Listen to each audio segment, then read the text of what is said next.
Whakataka te hau ki te uru, whakataka ki te tonga. Kia mākina ki kia mā taratara. E hi ake ana te atākura, he tio, he huka, he hauhu, tihei mauri ora. No mai haere mai. Welcome to everyone to today's Strategy and Policy Committee meeting. Welcome back to the new year. It's great to see everybody here looking refreshed, revitalised. Welcome to our audience there too. So as usual, please let myself or the Democracy Advisor know if you intend to leave the meeting. Morning tea will be at 10:30. Just in time, Councillor Paul. Oh no, that's right. I was just going to do your apology for lateness, but you're here. So I have no apologies. Are there any apologies, councillors? No?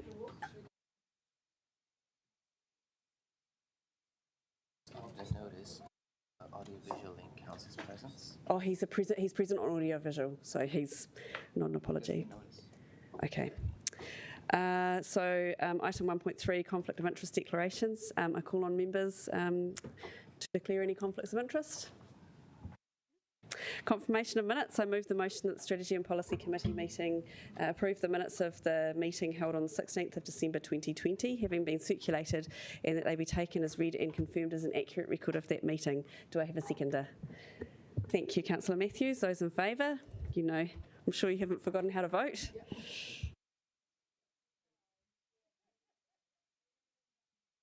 We've got one battery down. Councillor Paul is a yes.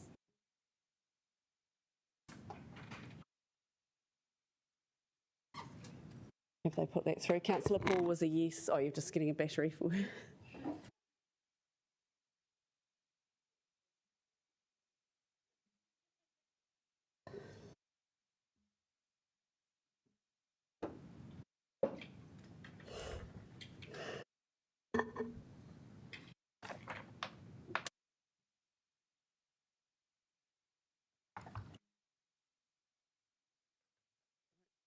Register. So that's carried. There are no items not on the agenda, and we will move straight into public participation. So we're going to start with Natalia Cleland from DCM. You can both come up. So Natalia has a presentation for us this morning. And Natalia, it's great to see you. Happy New Year. Kia ora. Thank you for having us again. Right, and so you've got 10 minutes. Kia ora. Well, just wanted to introduce Stephen to you. Yes, thank you for the welcome, and thank you for having us here today and to present. Turnock. Stephen's the new, Stephen, it's quite easy to remember. We won't take up too much of our time because we have a video which I'm hoping is loaded. Yes, this is about our outreach service which you guys fund. Oh, that's a year. Oh, my te paki, that's awesome. Hello, Gus. Oh, hi. How are you? It's okay. That's good. You snoozing? Yeah. It is a structure. Whether or not someone's sleeping under it. What's that? Poles. Yeah.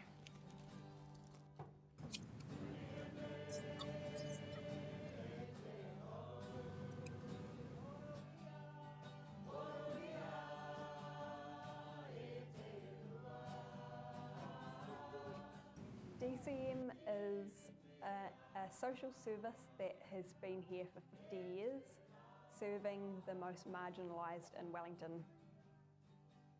We want people on the street to access food and support through social services because they are not just getting their immediate fill in their tummy, but they're being known by someone.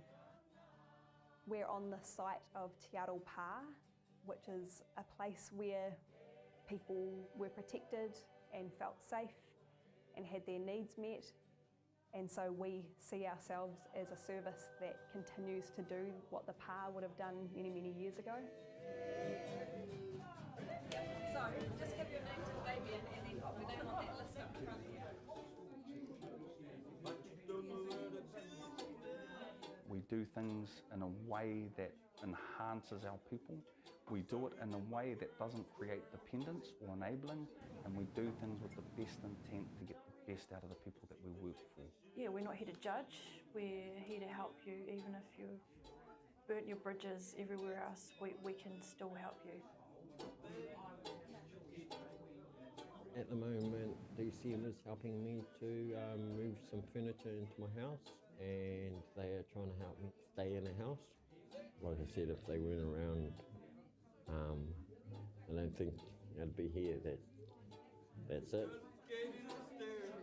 There is no one size fits all at all. It's just creating spaces where people are safe and comfortable to come and share their experiences and build relationships.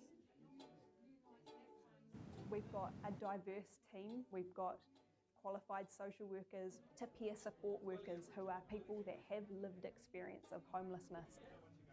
Is he on the social housing waitlist or city council housing? Yes, this is an A14. Okay.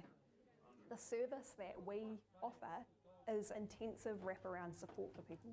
So not only does that person get a home, but they get intensive support from a social worker, weekly visits for however long they need that until they are thriving. He is on regular daily medication. We're not 100% sure if he's taking that regularly. Okay. But yeah, he's got a lot of anger management stuff that he needs help with. Rob, maybe you keep an eye out for him again today. Yeah. Yep. We don't engage with people only when they come here. So my team is an outreach service. So we go back and we go back and we'll just keep building relationships with people wherever they feel comfortable. If that's on the street, that's where we'll do it. But yeah, charge your phone and then come and see us and we'll get you a dental appointment. Yeah. Yes. And you know where we are. Somehow we need to get people to realise that the instant joy that they get from giving to someone on the street can actually prevent that person from engaging with someone like me. Maybe 2 or 3 weeks ago, we got a notification about a guy. I went out to see him and someone had given him an actual coffee in a mug. How was I to encourage him to come and see me at DCM when he's got food and coffee on the street? All of their immediate needs are being met, not the holistic needs, and that can't be met by people walking past on the street because they have such a short interaction. But our interaction is deeper. It's getting to know that person. It's understanding who they are.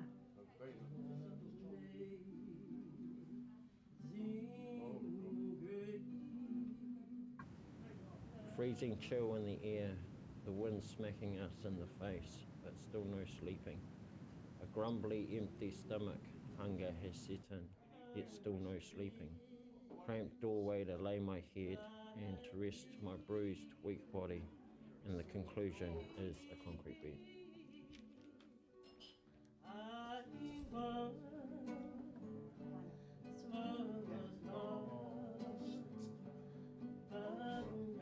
The solution is complex.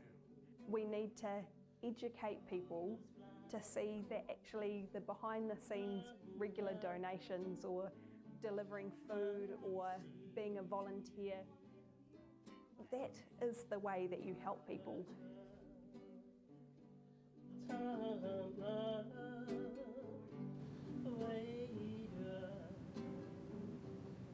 Thank you. I just want to give a big shout out to Ocular, who are local, full creative studio who put that together for us. They had a a couple of master's students come along and support that, and that's part of a wider campaign that we at DCM are going to be putting out in the next little while around educating people. Wellingtonians want to know what to do to support people on the street, and we want to give them that message about, hey, support us. We know the people on the street. That's our core business. I know every single one of those people by name, and if I don't, that's my job.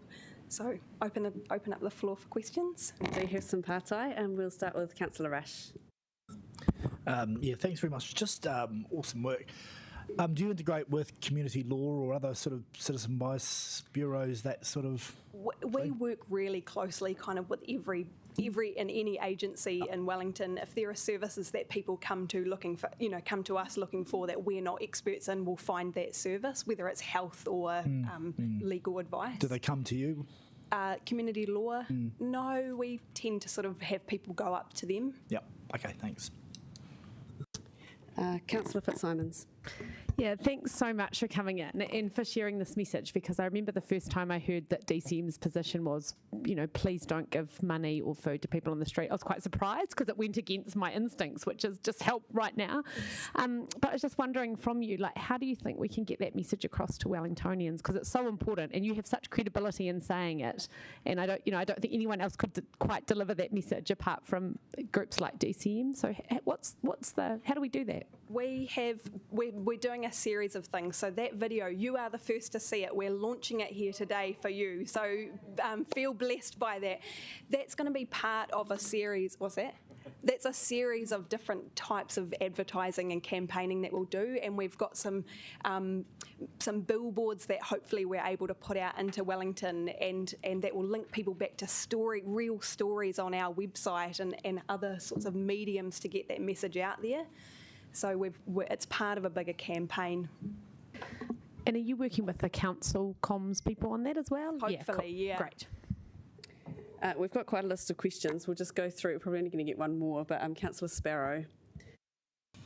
Thank you. Thank you for all you do. Basically, my question has been answered just in the last few minutes since I put my hand up. Okay, we can move. And I just want to say, and we've had 2 people come out with us on outreach last week, and so that's the Mayor and Deputy Mayor, and that was really great for us as well, and for our taumai who they talk to be able to share their stories, which was, part of gathering the message and what's really important. Yes, I will send the photo. Yes. We probably could have a partai from Councillor Young.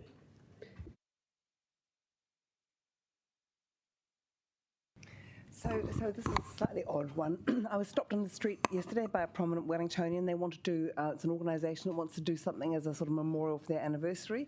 And they said, where should they direct it? I suggested you guys. So could I have all your contact details? Because they said, who's the new Stephanie? And I said, I don't know. So could I have emails and phone numbers at the end and put you in touch with them? Please, okay. That'd be great, yeah. Mayor Foster, you've got a question. Thanks, and it was great to go around. I'd love to do that again and just to get a bit more involved there. Just a quick question, which is really follows Sean's. Do you want to tell us a little bit more about the partnerships that you work with? Particularly housing was a critical one, but you might want to expand on that. Do you want me to do that? Yeah, I mean, in terms of emergency accommodation, MSD are our key contact in terms of locating and paying for emergency accommodation. We're petitioning where we can for the council housing to get income-related rent, because you've got a supply of housing that our people can't really access because of the cost, and of obviously social housing, so kāinga order, and private rentals through a merge through a community housing provider, so that our people can access private rentals, kāinga order housing and city houses at an income-related rent. So there's a few pathways there, but kāinga order are our main kind of network because they're affordable. Kia ora kōrua. Thank you so much, Natalia, and welcome, Stephen. Thank you. It's good to meet you, and I'm sure we'll all be trying to make contact to come out and see you, and it'd be great. Thank you. Kia ora. Thank you. Right, now I'd like to welcome Dan Eves from the Lyall Bay Community Group. Dan's coming to talk to us about their proposal for the Huetiepara Park. And thank you, Councillor Rush, for sending us some information as well last night. That was helpful. Thank you. Welcome, tēnā koutou. So you've got 10 minutes, and there could likely be some questions in that time. I assume that goes across. Do we just push a cross button to change the slide? Yes. Yeah? All right, okay, kia ora. Kia ora koutou, I'm James Whitaker. I'm co-presenting with Dan, and Sarah is also presenting with us. So first of all, we just want to thank you for this opportunity to not just represent our group, but also at least a couple of thousand other people who are behind this. And I also want to thank the people who came along to support us as well. They are also members of the Lyall Bay community, and we appreciate their support. So I'm just going to get you guys to do something a little bit participative, if you don't mind. So I just want you to imagine you've got a house. You own it. Not all of you may. It's a little bit run down at the front and the back. So the back and the front are a little bit run down. The front faces out to the street and greets all of your friends and whānau when they come around to your place.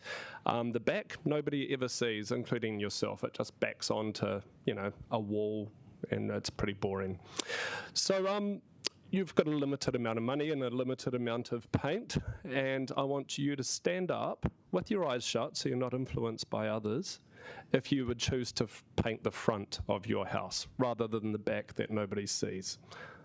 So if you could do that exercise, it's very simple. Would you paint the front that everybody sees, or would you paint the back? You've got limited paint and limited money. You have to choose. There is no both option. Okay, this is interesting. No. Yeah.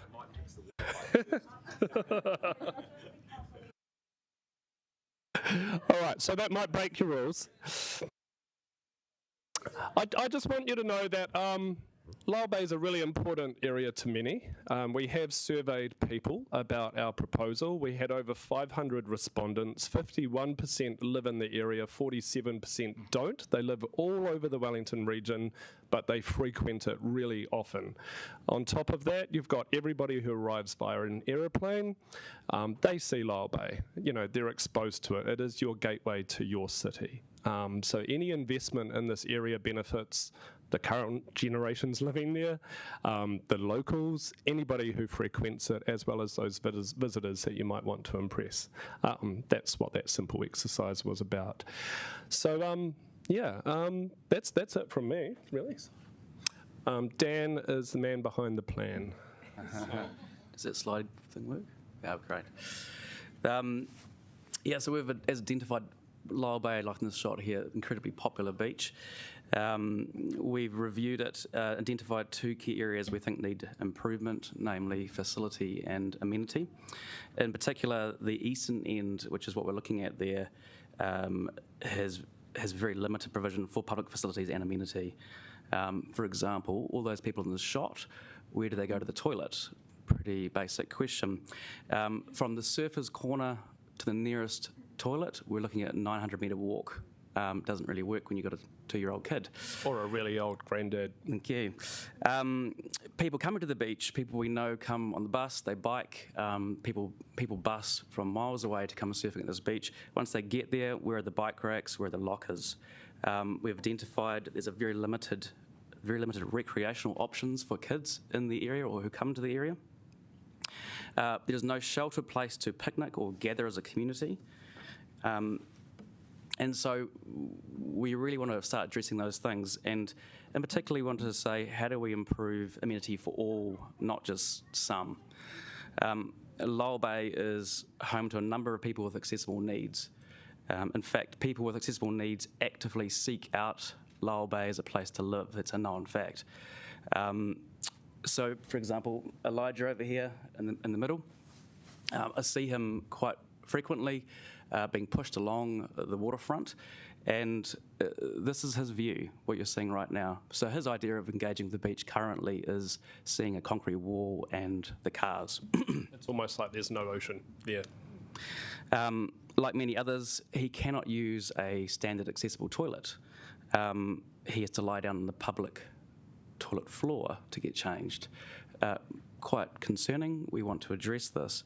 So for us, really, we want to be ensuring that our goal to provide a new community space for all, which is strongly connected to our unique beach, includes the likes of Elijah. Biggest hurdle to enjoying recreation and amenity in Wellington is the wind. There's actually a key driver in finding the site and agreeing the site. We want it to be sheltered and sunny. And so this brings us to the location, which is this next slide. Those not familiar, you've got the Briscoes, the warehouse is that big block of buildings, and it's the road reserve in front of that we're hoping to inhabit. The one thing we want to address is obviously toilets, but not only just toilets, but a changing places facility. Now this enables people who cannot use a accessible toilet to go to the toilet. It includes changing platforms, more space for assistance, a hoist, etc. There is not a single one of these facilities in the Wellington region, and we would like this one to be the first. Next slide, please. So this is the proposed plan. We've got the toilets we've just talked about on the right. We've got a raised walkway and platform to elevate the likes of Elijah up, so you can walk along an edge and look over the bay, connect with the sea, connect with the park, and more importantly, provide accessible access to these different proposed activities. We're looking at accessible picnic areas, open space, nature play, skate ramp, and a proposed pump track, scooter ramp, or wheelchair track, which is highly sought after. This image here is another unique opportunity where we're looking to put in a elevated platform, and this can be a place to congregate with the community and actually get quite a unique perspective over the whole bay, check the surf, etc., which we cannot do at the moment. Yeah, it's James. Sweet. So, like I said before, Hoi Te Para is the name of this project. I might not have said that. Hoi Te Para, hoi is a gourd. Te Para means ripe, so it's like the ripe gourd. That's the name that Māori used for the area way back. And we've met with a kaumātua from Ngāti Ira and Ngaitara, and he has approved the use of that name, and we are in early stages with Te Atiawa as well. We want children to name certain aspects within the park environment as well, so that could be gamified within their schools, so local children could nominate names for the different parts. We're really excited about that. Dan quickly shared the plan. That plan totally lined up with the priorities people expressed through our survey of over 500 people. When we held a community event, there were over 100 attendees, and Sean was there. There was unanimous support for the project. Not one person expressed any opposition to it at all. It was more about how do you go about it. Sarah, you run the bowling club. Is that typical, or? There was a great turnout for this. The community really got behind it, and a really broad spectrum of community as well, from little ones to the older community. That's one thing about Lyall Bay. It does encompass community, and people will get behind great initiatives. Cool. And the other point of relevance, the name Hoi Te Para, a gourd, you can eat it, the flesh. Once it's dried out, you can use it to hold water and many other purposes. So this park is also multifunctional, will serve many purposes and bring really good value to many people.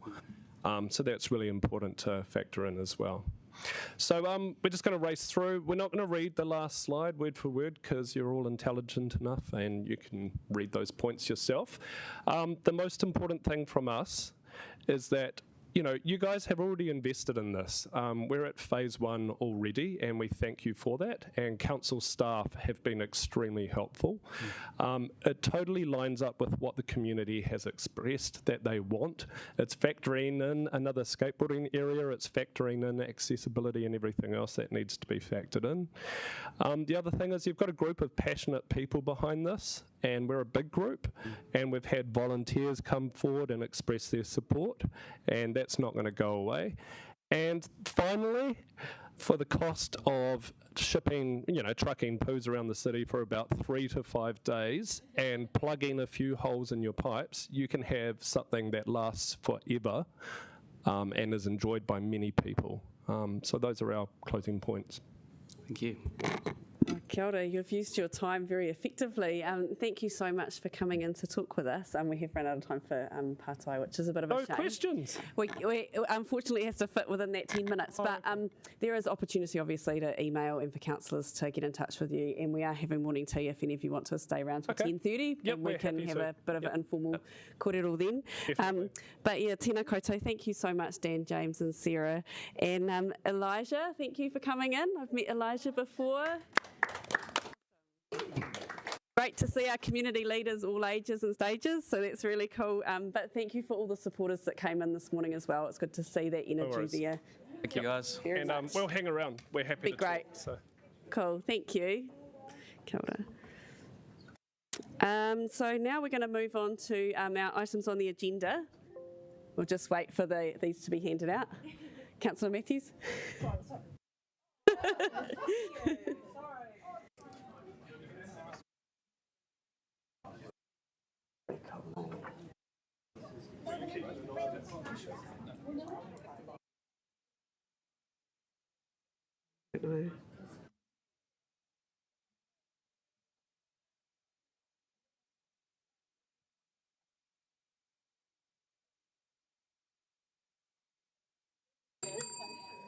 All right, we're going to move on now.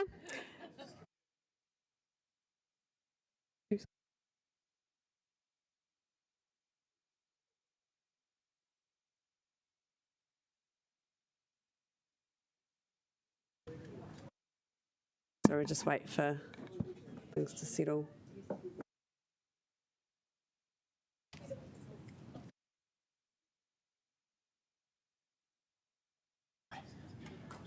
It's great to have our tamariki here supporting. I'll just introduce in a second. So we've got Paul here this morning. Paul is coming to talk to us, Councillor Rush, about the resident parking on Sar Street and Barnard Street. And Paul has got his, is this your daughter here with you? Yes. Welcome. Thank you. And so you have 5 minutes. It's possible there may or may not be time for questions within that, but thank you for taking the time to come and kōrero with us. I'll try to, sorry.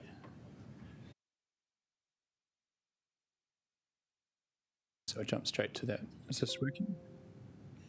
Oh, first of all, thank you for taking the time to hear this submission today. I understand that both the first two issues and a lot of the other things on the council's minds at the moment are probably bigger issues than the parking on Sar Street and Barnard Street. But this was something which has had a bit of an impact on the residents the last few years. So hold on a second. I think there might be a bit of a lag on my presentation. I'll just try and get back now.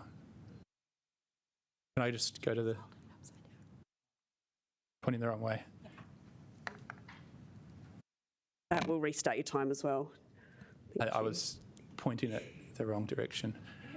So thank you for taking the time. I'll try to be brief. So Sar Street and Barnard Street, for those that aren't aware, are at the bottom of Wadestown, and it's about a half-hour walk from the city to from Wadestown to the city in the morning.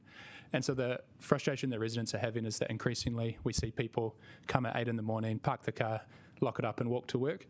And I mean, it's probably gotten worse in the last little while with e-scooters being increasingly common.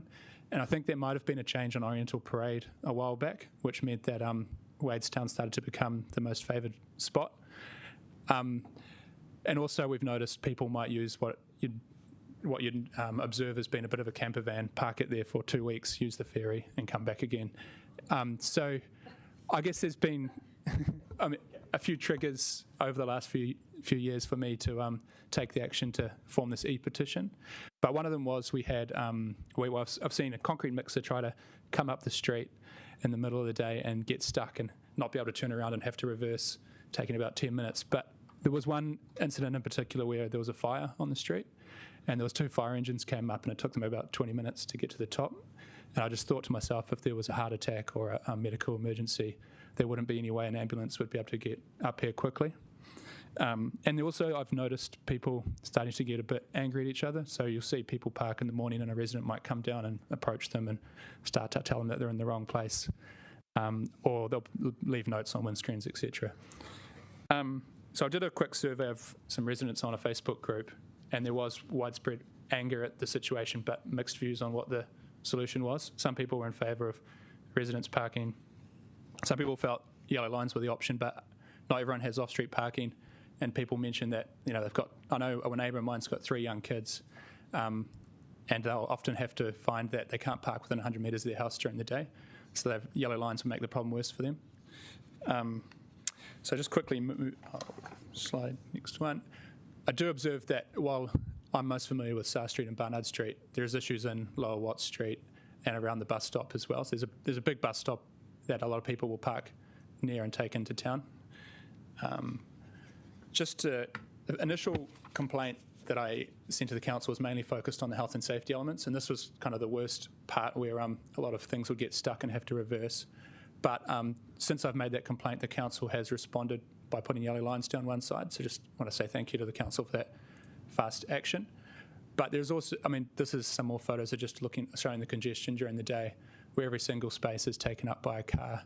And, you'll often find that two cars coming opposite directions won't be able to, cross and have to reverse, etc. So the problem's not completely resolved. If we look at just the top left one there, I'm not sure if you can really make it out. There's still no yellow lines on large parts of the street, so it's kind of a bit of a common sense system, but occasionally someone will decide they want to park on the other side and block the whole street, and then you'll get the anger issues coming out.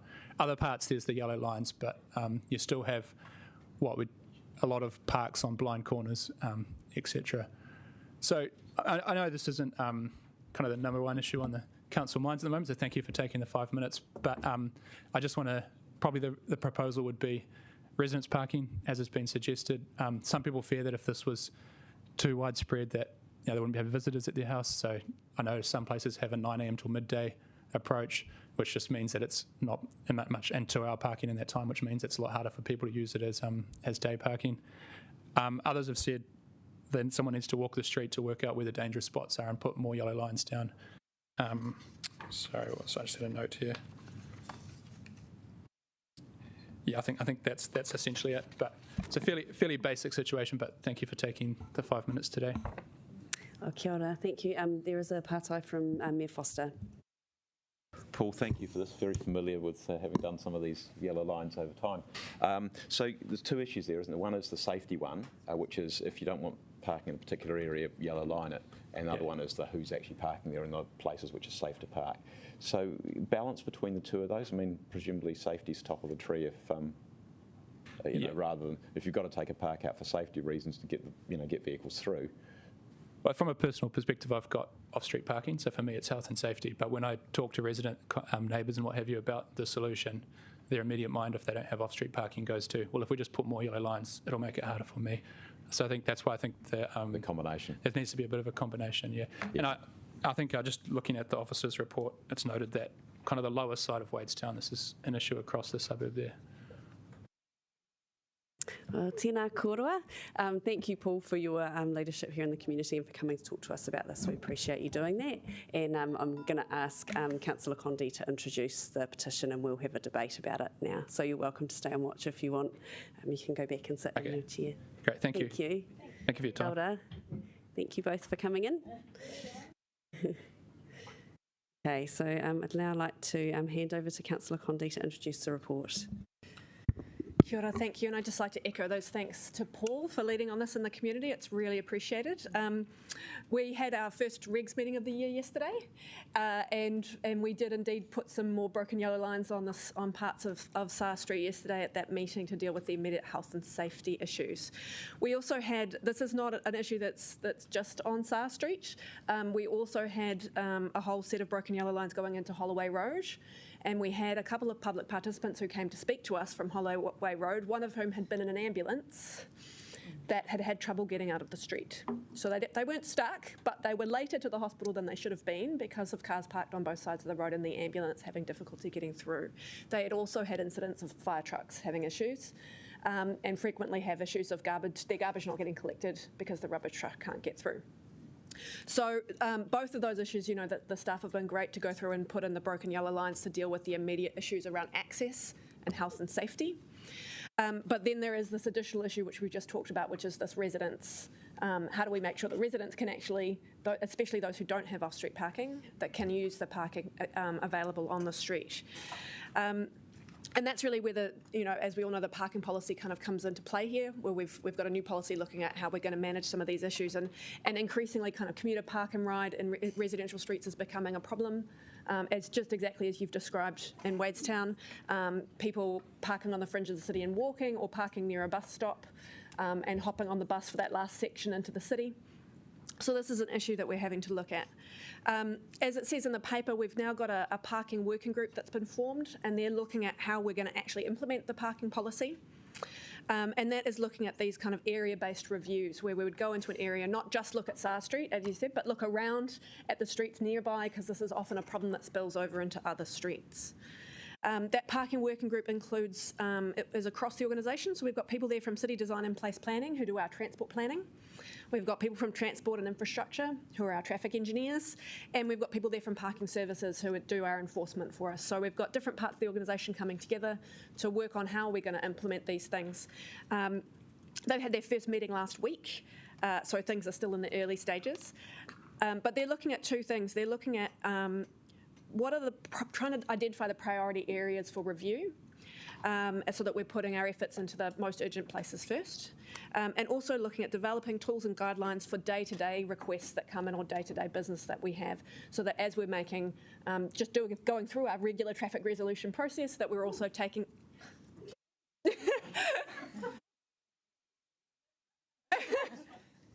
awkward. We're keep also going. Maybe do it at morning tea. Into account. Generally, we don't have side conversations during meetings. We'll return to Councillor Councillor Brett. You're right there. Okay. Sorry. All right, that's all right. So yeah, looking at priority areas and then looking at tools and guidelines for when we're doing traffic resolutions to make sure that when we're dealing with those kind of day-to-day issues that we are applying the parking policy when we're doing those things. The group have identified a number of test cases they're going to start with, and Sar Street and Barnard Street is one of those. So they've identified they want to look at Sar Street and Barnard Street, Holloway Road, and they're going to be looking at and all of those test cases, those sites were chosen because we've already had requests from the community to investigate. We know that those are problem areas, so they thought rather than doing a whole exercise trying to identify, let's just start with those three that we're getting noise from the community.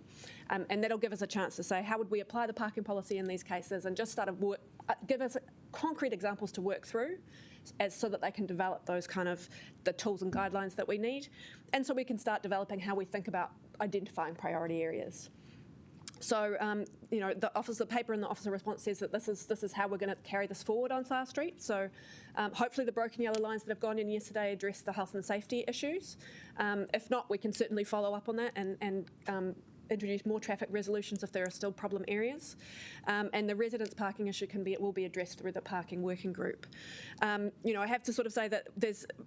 As we go through the process, as we pursue these test cases, that's not a guarantee that we will implement in those places first, but it is a guarantee that we are looking at these and we're going to be using them as a way to work through these. So hopefully you will be hearing from our staff who are on the parking working group shortly in some of those areas as they start to be able to reach out to the community, various community groups, and doing engagement to start thinking about that in the early part of this year. So again, thank you to Paul and all the community who got involved to bring this petition, and I would like someone to second it, please. Councillor Matthews. So Councillor Matthews is going to second it, and would you like to speak? Yes, I want to thank Councillor Condi for her work on all of these parking issues, and officers as well, and particularly thank you for coming in and the community action that we see around these kind of issues is fantastic, and you're the experts because you live on your streets, and so it's really great to see, and thank you for that. As well as the significant issues in Wadestown, quite good to add, like maybe number 4 on your list to look at, Northland is also really significant issues. So it would be great with the informal park and ride that people are kind of using, which, and I guess I also just want to say quickly, don't sort of apologise that, we have to do multiple things at once. It's really important, and, the safety of, and the livability of our streets, it's so essential. So, yeah, thank you. Kia ora. Councillor Rush. 5th, 6th, 7th, 8th on the list, I suppose. So, yeah, I mean, where I live in Roseneath, we've been having this problem for some time and have made representation to council, I don't know, a year or so ago. But and the one I was asking Councillor Young about was a woman who was late in her first pregnancy in Hay Street and was desperate to get some sort of residence parking. But anyway, we've just heard from the Lyall Bay community group, and at a meeting that we had with included the airport, they made the point that actually since the introduction of the Miramar park-free zone, that area in the retail park and around there has now become the default go-to to park your car and head off to the airport. So that also could be looked at. We know that Hataitai, which is the busiest bus stop in the Eastern Ward, is a favourite for folks to take their car and park there. And when the roundabout goes in and parking limitations go in, we'll also need to look to see what's happening there. We can expect more people park and riding, but pushing into the residential area. So yes, I think action overdue. I mean, unintended consequences of measures that we've taken are creating this issue, but glad to hear that the team, Jenny and your colleagues are on top of it. Cheers. Councillor Calvert. Thank you. And it's really good to see, I think, officers bringing this together in a comprehensive way, because I know we've dealt with these issues, especially around South Street and parts of Wadestown before, just with some yellow lines. But what happens is then we push the problem somewhere else. So doing it this way gives me a lot of comfort. I think also it will be one of the first ones off the rank in terms, so I'm sure we'll learn about the process. I'm just really keen to ensure that we do involve the community in this. Obviously, we've had the petitioner, key part of this, but also the residents' associations, because they have also been running campaigns about these type of issues, not through a petition, but through other means. And as part of this, and it's been a long-standing request, and officers have done some work on, is you saw the picture of South Street, which is often a road that people walk down or up and down to get from that area into the CBD, but it has no footpath over a busy part of it. And I know work has been done, preliminary work has been done on that. So I would hope that that understanding and that work would be able to be considered. I understand the cost pressures, but that might well be just something I think needs to be brought into the mix as well. But yeah, I wholly support this. Thank you, Councillor Pennant. Thanks. Far be it from me to introduce a slightly different perspective. Look, I'm glad a parking working group has been set up, and really look forward to hearing progress on this, because we've got lots of big policy objectives to meet through it. Councillor Condi, you might just wish to respond to this. This is deliberate council policy that we have put commuter parking in our inner city areas, and there were good reasons for that, in that we didn't want to clog up the CBD with lots of traffic. So there's a balance there. If you're going to make that change, then where do all these cars go? But my bigger point, of course, is I've heard lots about this is a problem. From my perspective, it's not a problem. Actually, traffic congestion can be a good thing. I appreciate it's annoying for people, but we're really trying to... I came in all chipper this morning, happy that we were finally moving, and then I hear this debate again. We're trying to get people to move towards sustainable transport methods. So actually, as long as, of course, the city, the government is providing alternatives, as much as possible, we're making safe space for cycling. This is actually a good thing. And the submitter did say that this was an inner city suburb, and I do have expectations of this inner city suburbs, given I one of the representatives there, that people will make an extra effort to try and choose sustainable alternatives, because the options there are better. So I just would like to keep changing the parking conversation. I know it's difficult for some people, but we have made some very, very big commitments to reducing carbon emissions. It's coming. It's going to be expensive to do the... Yes, the Climate Commission has made some big announcements. It's going to cost, and so really the place is to invest into good transport alternatives. Thank you. I wasn't going to speak, but I guess I just probably want to say that I don't agree with the congestion's okay in these sorts of streets. Congestion's on the motorway, that's reality, and people can manage that and ambulances can get through. But I don't think that these streets should be taking congestion. They aren't designed for that. So I'd like to just say that I do support us reviewing this and looking at how we can make sure that these small streets, they are small streets, are safe for everybody who needs to get through and for residents. And there does need to be a mixture of types of parking, but I think it's really important that we identify where congestion is okay and where it's not. But I wouldn't want to see us thinking that congesting up our narrow streets is a goal. Mayor Foster. Yeah, just 3 quick points if I can. First of all, Paul, thank you very much for bringing this in. The Sar Street and Barnard Street has been an issue which has been ongoing. We've been chipping away at it over time because there are plenty of places, I think you illustrated them, where people are actually legitimately allowed to park on both sides of the street because there's no yellow line in those places. But actually, if they do on both sides of the street, you cannot get a vehicle through, and that sort of congestion is not safe, and it's not what we can do. And the problem, of course, from an enforcement perspective is you can't enforce it because it's perfectly legal, and you don't actually even know who's parked there first. So who would you ping for having blocked the street? This is one of the issue of those areas which are on the fringes of the CBD or close to major institutions, airport, hospital, university, those kind of places. We knew that was an issue when we first started down the track of doing a parking policy review, and it's perfectly right and proper, and I'm really delighted at the work that's obviously going on to bring a cross-council approach to these things. That was definitely seen as one of the issues, that the parking policy was there to set out a framework to deal with. So I think that the response to this is exactly the right one, which is to say, let's look at it in a coherent fashion across the, if you like, the lower Wadestown Highland Park area. Let's do that in some of the other areas, which the Newtown. Let's have a look there as well. Let's get to Roseneath eventually. Let's do those things because then we start dealing with these problems. Safety's got to come first, and then obviously trying to look after the people that live in those areas and trying to get that right balance with the people who actually want to visit. If you put entirely resident parking in an area, of course, it becomes very difficult for anybody who wants to visit an area, even short term. So there'll be some answers here. It's a matter, as everywhere else, of managing a scarce resource. Kia ora, so now we're up to our right of reply. Councillor Con. Very quickly.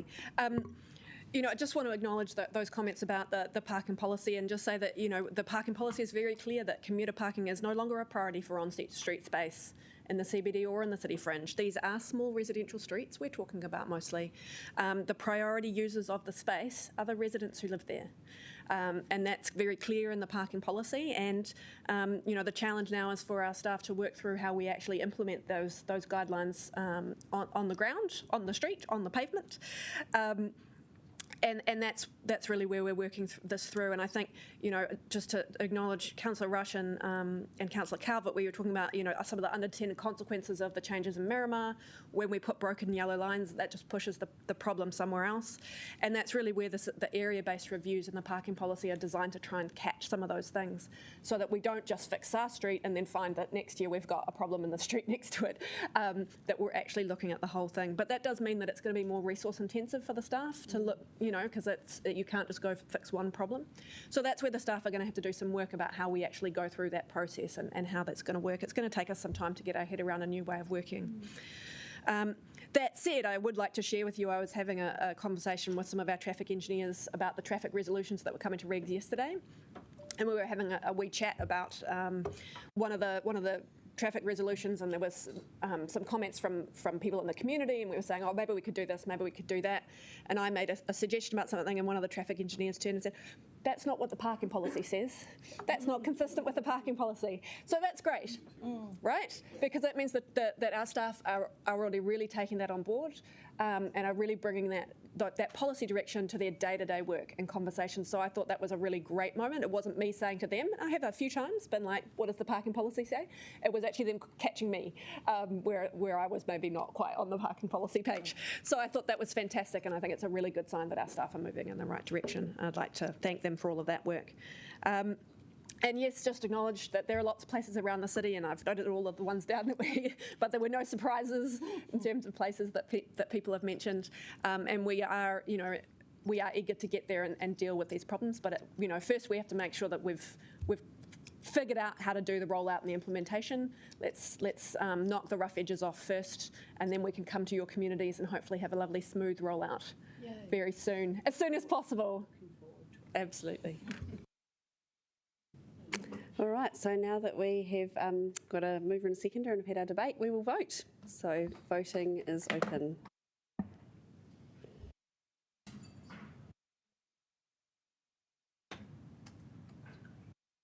So that's been carried unanimously. Thank you very much again to Paul for bringing in the petition. Thank you. So now I'd like to move on to item 3.1, which is the proposed easement for Wellington Electricity Limited to access Caribbean Avenue Reserve, Horokiwi Road in Horokiwi. It's quite a mouthful. I'd like to now invite Councillor O'Neill to introduce the report.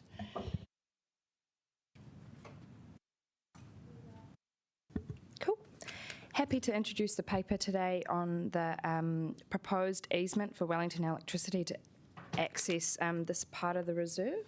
So pretty straightforward paper that we've got in front of us today. Access needs to continue for the ongoing safety and supply of electricity to the northern suburbs. There's no long-term impacts on ecology, landscape, or recreation values of the reserve, and other parts of track development within the area have been offset with extensive planting in the surrounding areas as well. No further construction effects are to be considered granting this part of the easement. And if the easement is not granted, WELL can't access the network in a safe way, and during an emergency, this could put the electricity supply for the northern suburbs at risk. So it's pretty straightforward, pretty clear cut. And with that, I will move the paper. And I don't have a seconder. Okay, Councillor Condi, would you like to speak to that? So Councillor Condi is seconding. Would anyone else like to speak to this? It's fairly straightforward. We want electricity. So we will now that we've got that, you don't need a right of reply because nobody's given you anything to reply to. So we will now vote on that. Thank you. Yeah, it's good, isn't it?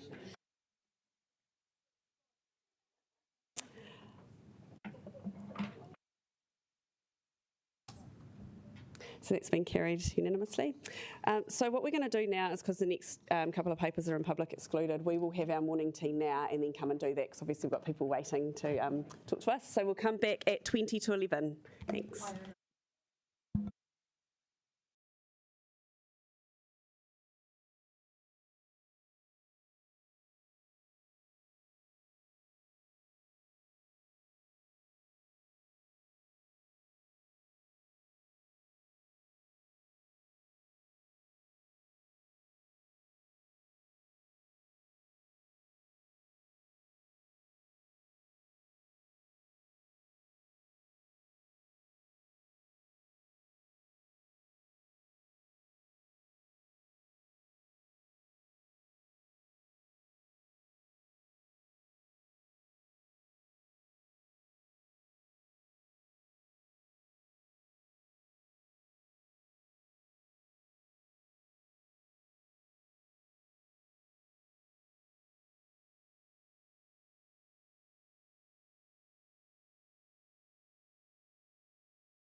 good things happening.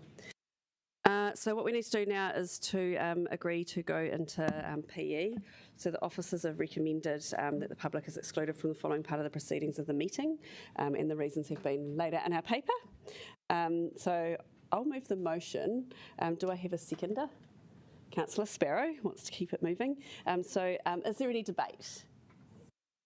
I don't have to do this every week for the rest of the year. Can we just be clear when we're going to release these things? It's just always a little bit vague. So no, we well, should. We need to on. Wow, we will need to. So that's the one that isn't covered in this. So if you look at number 1 and 2 under the recommendation, recommendation 2 says review the public excluded status of item 4.1, proposed land acquisition for release to public once the transaction has been settled. So World of Wearable Art, there is no time on that or whether that will happen.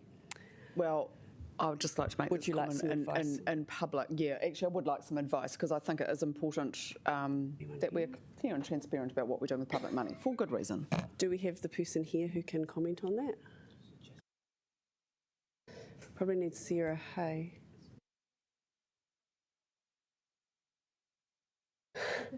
Thank you, Claire. You've been last one standing.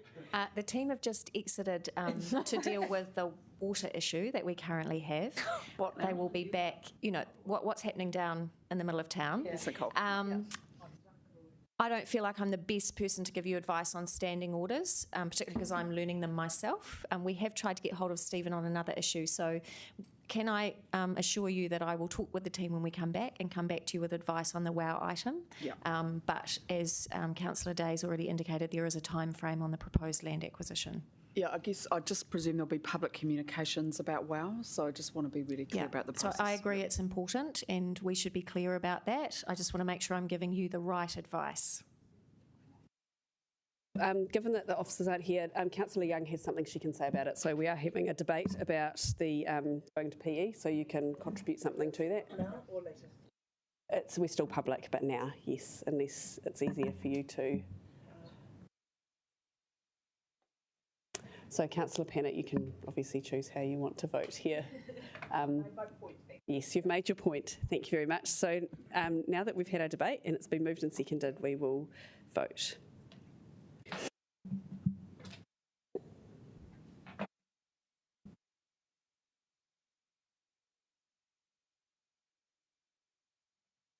Voting's not quite open yet.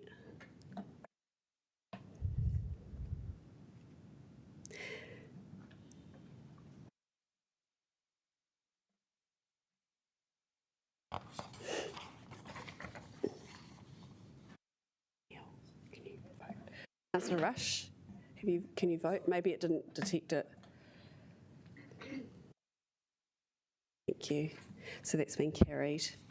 So we'll just give a moment so that we can make sure that we're offline. We all clear? Not yet. No.